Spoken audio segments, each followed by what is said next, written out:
Hello दोस्तों, मैं class 10th का केमिस्ट्री पार्ट 1 बनाने जा रहा हूं। जो लेसन का नाम रासायनिक अभिक्रिया एवं समीकरण है, केमिकल रिएक्शन एंड इक्वेशन। रासायनिक अभिक्रिया होता क्या है दोस्तों, जानना बहुत ही ज़रूरी है दोस्तों, क्योंकि हमारे रासायनिक अभिक्रिया ढेर सारे होते रहते हैं, रिएक्शन होते रहते हैं, जो कि आपको नहीं समझ आता है। तो आप इसे अच्छे से पढ़िएगा, ये नोट्स के रूप में आप इसे बना भी लीजिएगा, और लॉकडाउन के समय आप इसे अपने अच्छे से पढ़ाई करिए दोस्तों। जो हमारा रासायनिक अभिक्रिया होता है वो होता क्या है असल में, आज हम आपको बताते हैं।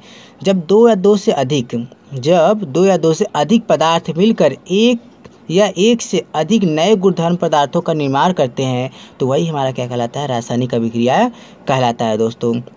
मतलब दो पदार्थ जब मिलकर एक नए गुणधर्म पदार्थों का निर्माण होता है, तो वही हमारा पदार्थ क्या कहलाता है दोस्तों, रासायनिक अभिक्रिया कहलाता है। जैसे हम पदार्थ हम ए ले लेते हैं और पदार्थ बी ले लेते हैं, पदार्थ ए और बी को हम मिला देते हैं तो हमारा पदार्थ सी बन जाता है, वही हमारी रासायनिक अभिक्रिया कहलाती है दोस्तों। उदाहरण के रूप में हम जैसे देख लेते हैं दोस्तों, हाइड्रोजन और ऑक्सीजन मिलकर जल का निर्माण करते हैं दोस्तों।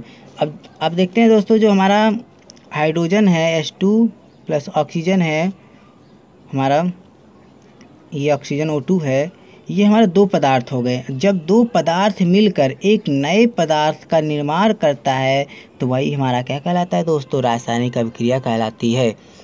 अब आगे देखते हैं दोस्तों, नोट पॉइंट में, और इसी रासायनिक अभिक्रिया को भौतिक विधियों द्वारा इसे उल्टा नहीं जा सकता है दोस्तों। मतलब भौतिक विधियों द्वारा इसको पलटा नहीं जा सकता है दोस्तों। जैसे रहेगा वैसे ही रहेगा। रासायनिक विधियों द्वारा इसको पलटा जा सकता है, मगर भौतिक विधियों द्वारा इसको पलटा नहीं जा सकता है। अगला देखते हैं दोस्तों, रासायनिक अभिक्रिया में शामिल क्या क्या होते हैं। जैसे अवस्था में परिवर्तन भी होता है, उसके अवस्था में परिवर्तन भी हो सकता है।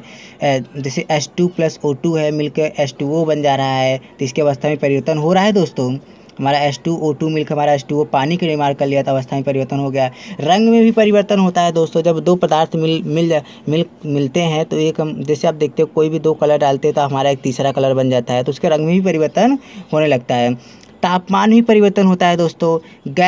गैस का उत्सर्जन भी होता है दोस्तों। अगला देखते हैं दोस्तों, दैनिक जीवन में होने वाली रासायनिक अभिक्रियाएं क्या क्या होती हैं, ये हम समझ लेते हैं अच्छे से, कि हमारे दैनिक जीवन में जो होने वाली रासायनिक अभिक्रियाएं कैसे होती हैं, क्या क्या होती हैं। तो सबसे पहले आपका देखते हैं दोस्तों, भोजन का पाचन। भोजन कैसे पाचन करता है हमारे शरीर में। जो हमारा भोजन होता है वो भी हमारा रासायनिक अभिक्रिया द्वारा ही पचता है दोस्तों। जो श्वसन जो सांस लेते हैं, वो भी हमारा रासायनिक अभिक्रिया द्वारा ही सांस लेते हैं। कार्बन डाइऑक्साइड जो हम लेते हैं, जो भी हम श्वसन जो हवा लेते हैं हम, वो भी हमारे रासायनिक अभिक्रिया द्वारा ही होता है दोस्तों।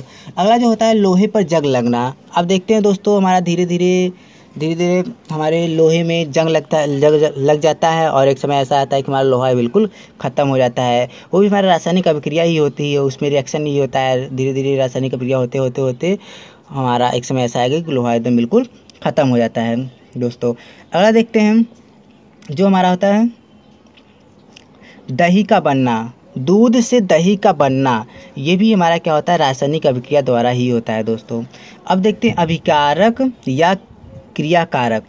ये अभिकारक क्या होता है दोस्तों, अभिकारक या क्रियाकारक, इसको इंग्लिश में कहते हैं रिएक्टेंट। इसे इंग्लिश में कहते हैं दोस्तों रिएक्टेंट। ये अभिकारक होता है क्या, इसे समझ लेते हैं। ऐसे पदार्थ जो किसी रासायनिक अभिक्रिया में हिस्सा लेते हो, कोई भी रासायनिक अभिक्रिया में भाग लेते हो, बिना इनके कोई रासायनिक अभिक्रिया होने वाली नहीं है। जो ऐसे पदार्थ ऐसे पदार्थ जो किसी रासायनिक अभिक्रिया में भाग लेते हो, यानी कि हिस्सा लेते हो, वो हमारे अभिकारक कहलाते हैं, रिएक्टेंट कहलाते हैं दोस्तों। जैसे उदाहरण में हम देख लेते हैं, जैसे हमारा H2 हो गया प्लस O2 हो गया, ये हमारे जो है ये अभिकारक हैं दोस्तों, ये हमारे अभिकारक हैं। अब प्रोडक्ट जो हमारा अब इधर बनेगा, जो वो आगे देखते हैं क्या बनता है। हमारा इधर पानी का निर्माण होगा, ये जो पानी का निर्माण होता है यही हमारा प्रोडक्ट होता है, यही हमारा उत्पाद होता है दोस्तों। देख लेते हैं इसे, ऐसे पदार्थ जिनका निर्माण रासायनिक अभिक्रिया में होते हैं, रासायनिक अभिक्रिया में हो जाते हैं, तैयार हो जाते हैं, बन जाते हैं, वो हमारे उत्पाद कहलाते हैं, प्रोडक्ट कहलाते हैं दोस्तों। ये दोनों चीज़ आप याद करिए, इसका दोनों का नाम आपके बार बार आएगा। इस टॉपिक में। अभिकारक, अभिकारक का मतलब होता है जो कि हमारे जो रासायनिक अभिक्रिया में भाग लेते हैं, और उत्पाद का मतलब होता है जो रासायनिक अभिक्रिया में मतलब जो रासायनिक अभिक्रिया में जो मतलब जो भाग लेते हैं वो हमारा जो बन जाता है वो हमारा उत्पाद कहलाता है। इसे इंग्लिश में रिएक्टेंट कहते हैं, इसे इंग्लिश में प्रोडक्ट कहते हैं। जैसा कि आपको नाम से ही पता चल रहा है कि हमारा एक नया प्रोडक्ट तैयार हो गया। तो ये दोनों नाम याद रखिएगा दोस्तों, अभिकारक और उत्पाद। ऐसे पदार्थ जिनका निर्माण रासायनिक अभिक्रिया में होते हैं वो हमारे उत्पाद कहलाते हैं। उदाहरण जैसे हाइड्रोजन और ऑक्सीजन मिलकर पानी के निर्माण करते हैं, तो हाइड्रोजन और ऑक्सीजन, जो हमारा हाइड्रोजन और ऑक्सीजन जो हमारा अभी ये हमारा क्या अभिकारक है दोस्तों। अब जो इसका निर्माण होगा दोस्तों वो हमारा उत्पाद के रूप वो हमारा उत्पाद हो जाएगा, जिसे इंग्लिश में इंग्लिश में प्रोडक्ट कहते हैं। इसे इंग्लिश में रिएक्टेंट कहते हैं। ये दोनों नाम वेरी वेरी इंपॉर्टेंट है दोस्तों, याद कर लीजिए। जो हमारे रिएक्शन के पहले वाले होते हैं अभिकारक होते हैं, जो हमारे जो नए पदार्थ बन जाते हैं वो हमारे उत्पाद होते हैं दोस्तों। अब आगे देखते हैं दोस्तों, इसका स्क्रीनशॉट ले लीजिए दोस्तों आप। देखते हैं रासायनिक समीकरण, केमिकल इक्वेशन। ये क्या होता है? रासायनिक अभिक्रिया को रासायनिक समीकरण निरूपित किया जाता है। रासायनिक अभिक्रिया को रासायनिक समीकरण ही निरूपित किया जाता है, मतलब दर्शाया जाता है। रासायनिक समीकरण के अभिकारकों, अब देखिए दोस्तों, अभिकारकों मतलब अभिकारक फिर से आ गया, तो आप समझ गए होंगे अभिकारक क्या होता है। अभिकारकों और उत्पादों में पदार्थ के प्रतीकों को सूत्र का इस्तेमाल किया जाता है। मतलब अभिकारकों उत्पादों में जो पदार्थ के जो प्रतीक होते हैं वही हमारे सूत्र के इस्तेमाल में किए जाते हैं। प्रतीकों के साथ भौतिक अवस्था को भी दर्शाया जाता है। मतलब जो प्रतीक होते हैं वो उससे भौतिक अवस्था को भी दर्शाया जाता है। तो हम थोड़ा समझ लेते हैं दोस्तों। मैग्नीशियम रिबन जो होता है, मैग्नीशियम रिबन का वायु ऑक्सीजन में दहन कर मैग्नीशियम ऑक्साइड बना लेना। दोस्तों हम जो कोई भी रिएक्शन करते हैं तो आप देखते हैं कि वो पदार्थ का आप उसका प्रतीक भी लिखते हैं। जैसे ऑक्सीजन का प्रतीक वो होता है हमारा, मैग्नीशियम का प्रतीक Mg होता है, और जो उसके बगल में वो लिखा रहता है कि Mg हमारा ऑक्सीजन है, ऑक्सीजन का प्रतीक वो होता है। और ये ऑक्सीजन है क्या चीज़? ये ऑक्सीजन हमारा गैस है, ये तो यहाँ लिखते हैं, हम गैस लिखते हैं। तो ये हमारा जो होता है ये हमारा जो भौतिक अवस्था को दर्शाता है, मतलब ये प्रतीक होता है दोस्तों। ये जो प्रतीकों के साथ साथ भौतिक अवस्था को भी दर्शाया जाता है, मतलब ये प्रतीक है उसका कि ऑक्सीजन गैस है हमारा। दोस्तों ये यहाँ पर मैं कुछ समझाया हूँ। जैसे सॉलिड मतलब ठोस को हम यस से दिखाते हैं प्रतीक। लिक्विड द्रव होता है, इसे यल से दिखाते हैं दोस्तों हम। और हमारा गैस जो होता है हमारा इसे जी से दिखाते हैं। एक्वा जो हमारा जली विलयन, इसे AQ से दिखाते हैं दोस्तों। वेरी वेरी इंपॉर्टेंट है, आपके हमेशा रिएक्शन में लगे रहते हैं दोस्तों, तो ये आप ये अच्छे से याद कर लीजिए। कोई भी रिएक्शन होता है तो ये ज़रूर लगे रहते हैं दोस्तों उसमें।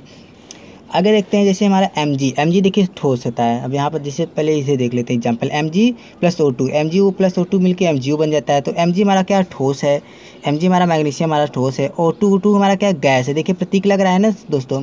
अभी दोनों मिलकर हमारा MgO बन जाएगा, तो हमारा एक सॉलिड बनेगा। तो अभिकारक ये होता है, उत्पाद ये होता है दोस्तों।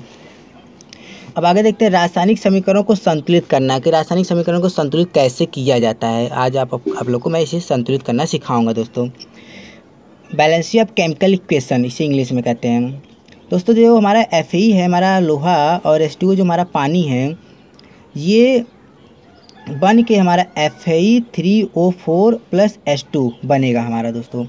अब हमको यहाँ देखने को मिल रहा है दोस्तों कि हमारा Fe हमारा 3 है और का ऑक्सीजन हमारा कितना है 4 है दोस्तों, और इधर हाइड्रोजन हमारा 2 है। तो अगर मैं इस Fa में 3 से गुणा कर दूँ तो 3 Fa इधर हो जाएगा, 3 Fa इधर बराबर हो जा रहा है। और इधर 4 ऑक्सीजन है, इधर 4 ऑक्सीजन है, इधर यहाँ पर हमारा ऑक्सीजन अकेला है। अब देखिए दोनों साथ में, इसलिए यहाँ ब्रैकेट में करके हम 4 से गुणा कर देंगे। 4 से गुणा कर देंगे, 4 दूनी 8 हाइड्रोजन और 4 एक का 4 ऑक्सीजन। तो 4 ऑक्सीजन तो हो गया, ये दोनों ये दोनों हमारे बराबर हो गए हैं। मगर 4 दूनी 8 ऑक्सीजन हुआ है, तो यहाँ भी 4 से गुणा करेंगे, 4 दूनी 8 ऑक्सीजन हो जाएगा। मतलब बैलेंस ही करना है, जितने हाइड्रोजन इधर है उतने हाइड्रोजन आपको उधर करना है, जितने ऑक्सीजन इधर है उतने ऑक्सीजन आपको इधर भी करना है दोस्तों। आगे हम देख लेते हैं दोस्तों। ये वही बताया गया कि आपको कैसे किया जाएगा। आगे हम देख लेते हैं जैसे एफ हमारा है 3Fe है, वही चीज़ मैं बताया हूँ। 3Fe सॉलिड के रूप में है, H2 हमारा लिक्विड के रूप में है, तो Fe3O4 सॉलिड के रूप में है, 4H2O मतलब 4 हाइड्रोजन गैस के रूप में बन जाएगा। Mg+O2 MgO ये असंतुलित है दोस्तों, मतलब ये बैलेंसिंग नहीं हुई है, इसको हम बैलेंसिंग करते हैं। तो कैसे करेंगे दोस्तों, देखिए यहाँ पर 2 हाइड्रोजन है, सॉरी 2 ऑक्सीजन है, यहाँ पर कितने ऑक्सीजन है, अकेला है। अब यहाँ पर इसके साथ ये भी तो है मल्टीप्लिकेशन में, तो हम इसे ब्रैकेट में लगा देते हैं। अब ब्रैकेट में लगाकर हम यहाँ 2 से गुणा कर देंगे, 2 Mg 2 ऑक्सीजन हो जाएगा, ऑक्सीजन तो बराबर हो गया। अब Mg तो 2 हो गया, अब यहाँ भी 2 से गुणा कर देंगे तो 2 Mg भी हो जाएगा, जैसा कि मैंने यहाँ पर गुणा कर दिया हूँ। 2 से जब गुणा किया तो 2 Mg सॉलिड के रूप में बन गया, और ऑक्सीजन 2 तो है ये है, और 2 से जब इधर गुणा किया तो हमारा 2 Mg भी बनेगा और 2 ऑक्सीजन भी बनेगा, जैसा कि मैंने यहाँ पर गुणा करके बताया। ये सॉलिड के रूप में बन जाएगा, ये संतुलित हो गया दोस्तों आपका।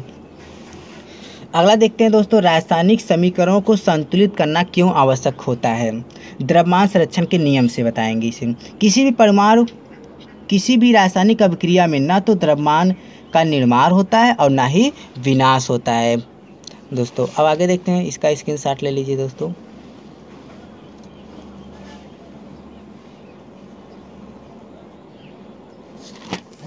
निष्कर्ष में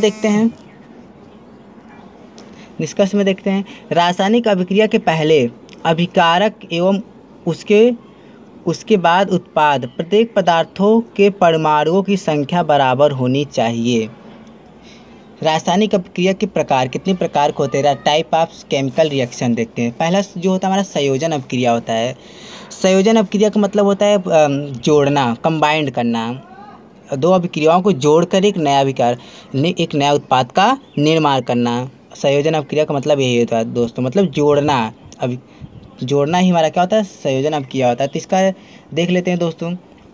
इस अभिक्रिया में 2 या 2 से अधिक अभिकारक एक एकल उत्पाद बनाते हैं। जैसे हमारा A और B हो गया, ये हमारा 2 उत्पाद हैं, 2 उत्पाद बन के हमारा एक नया उत्पाद, मतलब इन 2 अभिकारक मिलकर एक नया उत्पाद का निर्माण करते हैं। मतलब जैसे दोस्तों B और C मिलकर एक हमारा नया PCD का D उत्पाद निर्माण करेंगे दोस्तों। और उदाहरण के रूप में जैसे कोयला हमारा, जैसे कार्बन हमारा है सॉलिड के रूप में, ऑक्सीजन O2 गैस के रूप में है। इसको जब मिलाएंगे तो CO2 गैस के रूप में बनेगा। जैसे जल का निर्माण कैसे होता है, जैसे H2 हमारा गैस है, O2 हमारा गैस है, ये दोनों जब मिलेंगे तो हमारा H2O पानी के रूप में, पानी मतलब लिक्विड, ये हमारा लिक्विड बनेगा दोस्तों।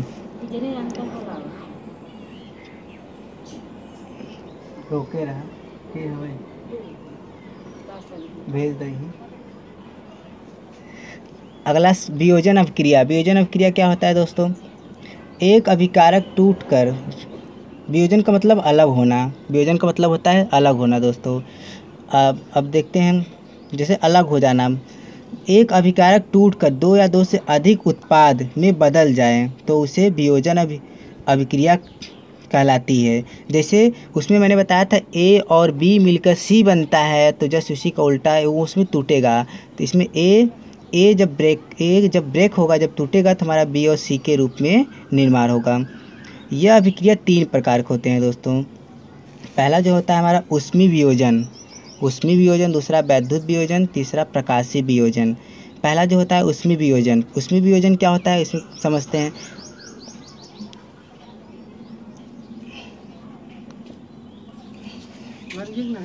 नावत रहे बनता ही है। हम एक शूट करा 1.5 GB पार हुई।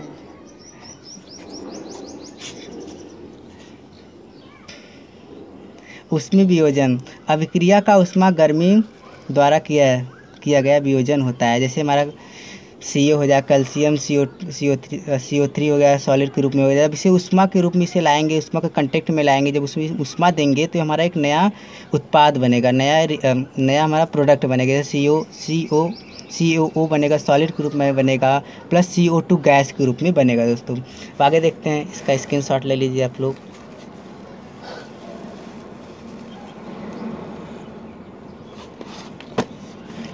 आगे वैद्युत वियोजन अपघटन। वैद्युत धारा के द्वारा होने के कारण होने वाले वियोजन, जैसे हमारा H2O हमारा पानी जैसे हो गया, ये लिक्विड होता है, विद्युत धारा के कंटेक्ट में जब जाएगा ये पानी तो हमारा ब्रेक होगा तो H2 गैस के रूप में बनेगा और O2 हमारा भी गैस के रूप में बनेगा। प्रकाशीय वियोजन समझते हैं क्या होता है। सूर्य के प्रकाश की उपस्थिति में होने वाले वियोजन, जब इसको सूर्य के प्रकाश के कंटेक्ट में ले जाते हैं तो वहाँ पर वियोजन होने लगता है, मतलब अलग होने लगता है। कैसे देखते हैं, जैसे AgCl हमारा सॉलिड के रूप में है, हमारा सूर्य के प्रकाश के कांटेक्ट में जब ले जाएंगे तो इससे Ag हमारा अलग हो जाएगा एस सॉलिड के रूप में, और Cl भी हमारा अलग हो जाएगा तो गैस के रूप में। नोट पॉइंट में एक चीज़ और है, इस अभिक्रिया का उपयोग श्याम स्रोत फोटोग्राफी में भी किया जाता है। फोटोग्राफी का मतलब होता है जैसे ब्लैक एंड वाइट जो फोटोग्राफी करते हैं वो प्रकाश के सूर्य के प्रकाश के कंटेक्ट में ही ले जाने पर जब AgCl का प्रयोग करेंगे तो हमारा जो Ag सॉलिड और Cl गैस के रूप में जो बनेगा वो फोटोग्राफी के रूप में भी इसका प्रयोग किया जाता है। अगला जो विस्थापन अभिक्रिया है, विस्थापन अभिक्रिया, इस अभिक्रिया में जो होता है अधिक क्रियाशील तत्व कम क्रियाशील तत्व को उसके भौतिक से विस्थापित कर देता है। जैसे Fe सॉलिड का CuSO4 इक्वा जो होता है, FeSO4 इक्वा होता है कापर सल्फेट जो होता है, लोहा कापर सल्फेट, ये हमारा तो लोहे का सल्फेट कापर होता है ये। और जैसे हमारा द्विविस्थापित अभिक्रिया में उत्पादों का निर्माण दो यौगिकों के बीच आयनों के आदान प्रदान में होता है। जैसे सोडियम N2SO4 हमारा होता है इक्वा के रूप में होता है, BaCl2 होता है, बेरिलियम क्लोराइड होता है हमारा। इसको ये हमारा जो अभिकारक है जब ये हमारा प्रोडक्ट के रूप में बनेगा तो बेरिलियम सल्फेट के रूप में बनेगा सॉलिड, और NaCl हमारा सोडियम के रूप में बनेगा हमारा। अब बेरिलियम सल्फेट जो हमारा होता है BaSO4 सल्फेट अविलय का निर्माण होता है, ये मतलब ये कभी घुलता नहीं है दोस्तों, अविलय ही रहता है। जैसे कि यहाँ पर मैं फिर से बता दे रहा हूँ, Na2 सोडियम सल्फेट SO4 इक्वा जो होता है हमारा BaCl2 इक्वा जो होता है बेरिलियम क्लोराइड जो होता है हमारा वो बेरिलियम सल्फेट के रूप में और सोडियम सल्फेट के रूप में बनेगा ये।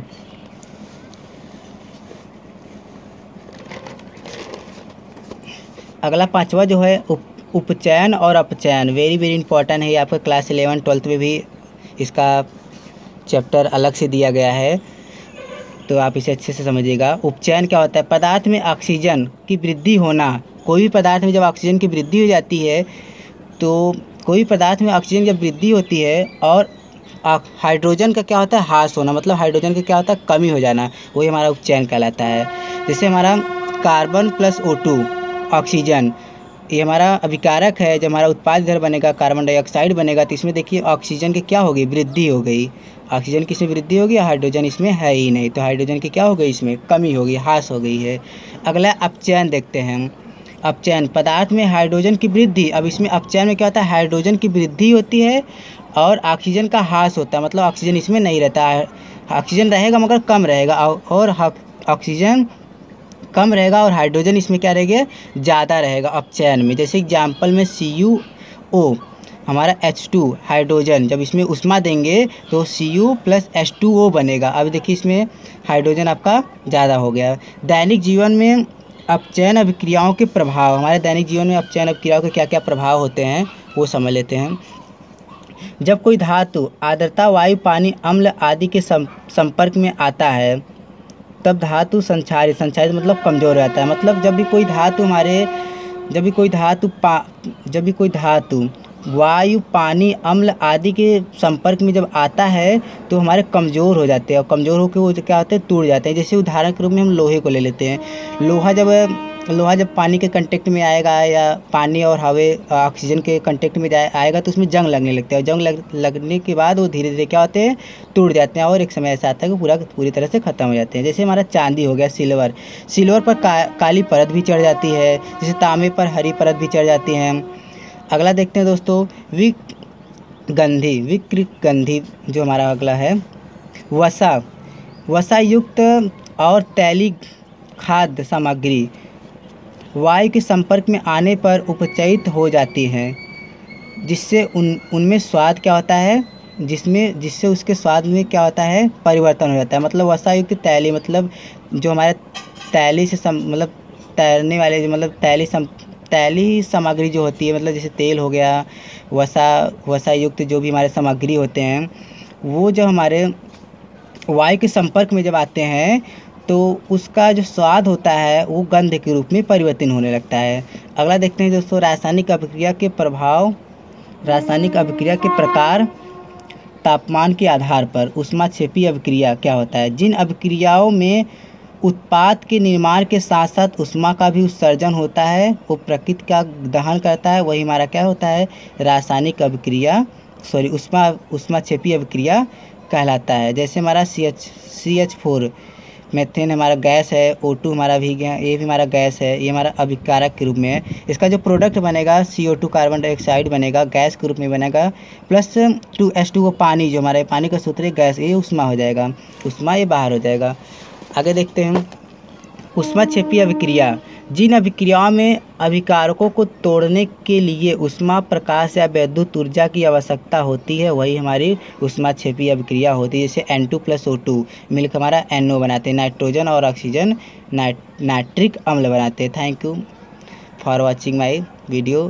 चैनल को सब्सक्राइब कर दीजिएगा और इसमें जो भी समस्या हो आप मेरे कमेंट बॉक्स में लिखिएगा, मैं इसको अलग से आपको बताने का प्रयास करूँगा।